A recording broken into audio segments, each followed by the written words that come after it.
Baiklah saudara, kita beralih ke perkembangan banjir. Di Rantau Negeri Sembilan, pusat pemindahan sementara PPS telah dibuka bagi menempatkan penduduk terjejas banjir di sana. Jadi wartawan Nur Syikin Harun yang berada di lokasi ada perinciannya. Jadi silakan.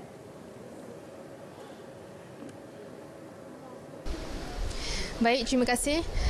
Sekarang saya berada di pusat pemindahan sementara Kampung Segar Hilir Rantau bagi meninjau perkembangan terkini kejadian banjir di sini. Dan bersama-sama saya ketika ini adalah Pengarah Angkatan Pertahanan Awam Malaysia Negeri Sembilan, Lieutenant Colonel Fazli Shah Muslim. Apa khabar Tuan? Khabar baik, Alhamdulillah. Baik, Tuan, boleh Tuan kongsikan operasi menyelamat di kawasan banjir di Negeri Sembilan? Okey, untuk makluman para penonton yang dihormati sekalian, sebenarnya di Negeri Sembilan hari ini telah terjadinya banjir, kilat dan juga banjir di beberapa lokasi, terutama di kawasan Seremban dan juga di kawasan Port Dickson.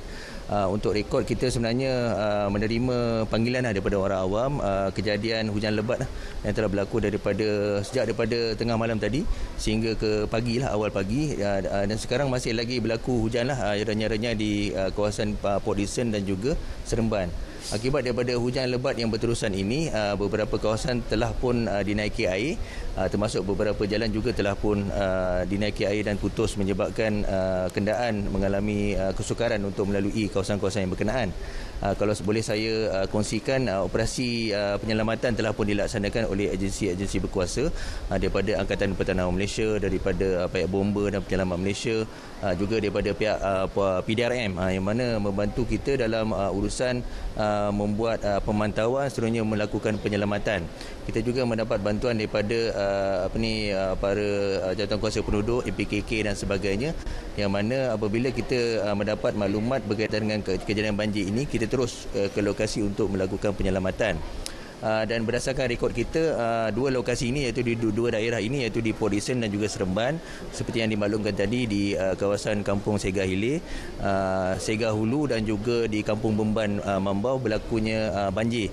Yang mana untuk di kawasan Seremban ini hanya satu pusat pemindahan yang telah dibuka, iaitu di Kampung Segar Hilir, yang sekarang menempatkan 5 keluarga dalam lingkungan 23 orang mangsa yang ditempatkan di sini. Kerana kita lihat semula sama ada mungkin selepas ini adalah beberapa lagi keluarga yang mungkin mendaftar masuk, dan kita akan menutup kita punya pendaftaran ataupun membuat rekod akhir pada jam 6 petang untuk kita laporkan keseluruhan. Tapi mungkin ada yang akan berpindah jika masih lagi berlakunya kejadian hujan yang mungkin menyebabkan rumah-rumah mereka masih lagi tenggelami air. Bagi kawasan Port Dickson pula ada 3 lokasi yang agak ketara, iaitu yang pertama di kawasan Ladang Tanah Merah, di kawasan yang kedua ada di Kampung Jimah, dan yang ketiga di kawasan Kampung Paya. Keseluruhan kawasan ini apabila kita membuat pemantauan, operasi penyelamatan telah pun berakhir, dan mangsa telah pun mula berpindah di satu kawasan, iaitu di satu sekolah jenis kebangsaan Tamil, Ladang Tanah Merah. Di situ kita ada buka satu pusat pemindahan, dan insya-Allah kita akan terus memantau jika ada lagi mangsa-mangsa yang akan berpindah ke pusat pemindahan yang telah pun kita tetapkan. Baik Tuan, bagaimana pula dengan pelaksanaan SOP di pusat pemindahan sementara ini? Seperti yang kita tahu, kita ketika ini sedang menepani pandemik COVID-19. Baik, berkaitan dengan SOP di pusat pemindahan berkait dengan COVID-19, COVID-19, kita sebenarnya telah pun mendapat SOP yang telah pun digariskan oleh pihak NADMA, pihak pusat, dan telah pun disampaikan kepada semua Sekretariat Pengurusan Bencana di peringkat daerah dan juga di peringkat negeri.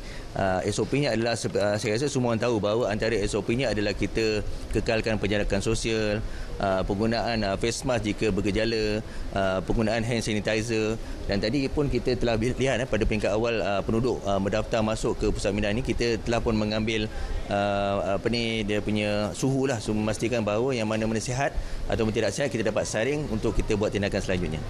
Baik, terima kasih banyak Tuan. Baik, sekian saja dahulu perkembangan banjir yang dapat saya kongsikan dari Negeri Sembilan. Kembali kepada rakan penyampai di Angkasa Puri. Baik, terima kasih Syikin. Dan sementara itu saya